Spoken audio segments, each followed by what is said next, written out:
2 சீப்புங்க. இது வந்து பாதி தான், பிஞ்சு தான் இது. ஆனால் நல்லா காய் பெருசு பெருசாக இருக்குது. முதல் ஈடுன்றதால காய் நல்லா பெருசாக இருக்குது. இது வந்து 2 சீப்பு, 14 28 காய். இது அட்டை வெட்டி கால் சரியில்லையா, சரின்னு சொல்லிட்டு 20 நாளாக தோட்ட பக்கமே போகல. திடீர்னு முந்தானேத்தி போய் பார்த்தாக்கா மரம் கீழே சாஞ்சிருந்துச்சு. சரின்னு சொல்லிட்டு எடுத்துகிட்டு வந்து, எனக்கு வாழைப்பழம்னா ரொம்ப பிடிக்கும், அதனால் பழுக்க வைக்கலான்னு இந்த அட்டை பாக்ஸில் போட்டு வச்சுருக்கேன். 2 சீப்பு தான் தேடிச்சு, நிறையா எல்லாம் கடிச்சு பிடிச்சி அணிலுக்கு குரங்குன்னு ஒன்றையும் விடல. 2 சீப்பு தான் தேடிச்சு. அதை ஒருத்தவங்க வெட்டி கீழ்ச்சி செஞ்சு கொடுத்தாங்களா, அவங்களுக்கு கொஞ்சம் காய் கொடுத்துட்டு பழுக்க வச்சுப்பாங்க. இதுதான் தேடிச்சு. ஒரு காய் எல்லாம் காலி ஆகிடுச்சு குரங்கு. மரமெல்லாம் கீழே சாஞ்சி வெட்டு போட்டு காய்கள்லாம் நிறையா கீழே கொஞ்சம் வெறுவடிக்குங்க, வேஸ்ட் ஆகிடுச்சு.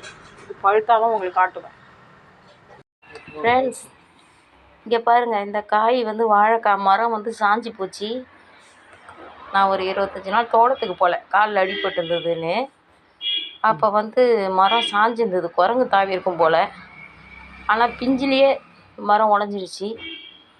சரின்னு ஒரு ஆள் வச்சு பறித்து கொண்டாந்து ஒரு அட்டைப்பெட்டியில் வச்சு ஒரு துணியை போட்டு மூடிட்டேன் ஃப்ரெண்ட்ஸ். வேறு எதுவும் வத்தி கித்தி ஏற்றி வைக்கல. வத்தி வச்சுருந்தா சீக்கிரம் பழுத்துருக்கும். ஆனால் இப்போ இது வச்சு 20 நாள் கிட்ட ஆகுது. அந்த ஒரு காய் மட்டும் எலி கடிச்ச காயை எடுத்து காட்டமா, அது தெரிகிற மாதிரி வச்சு அதில் ஒரு காய் மட்டும் எலி கடிச்சிச்சு ஃப்ரெண்ட்ஸ். பாக்கி எல்லாம் நல்லா பழுத்துருக்கு. இந்த மொந்தப்பழம் வந்து சாப்பிட்டோம்னா இந்த சூடு, இந்த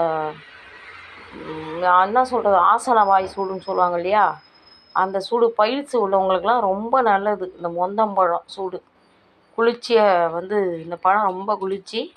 இது வந்து இயற்கையாக இருக்குது, எந்த ஒரு வத்தி கித்தி இல்லாமல் இயற்கையாக பழுக்கிறதுனால உடம்புக்கு ரொம்ப நல்லது, ரொம்ப குளிர்ச்சி, நல்ல உணவு ஃப்ரெண்ட்ஸ். எனக்கு வாழைப்பழம்னா ரொம்ப பிடிக்கும்னு சொல்லிட்டு நான் பழுக்க வச்சேன்.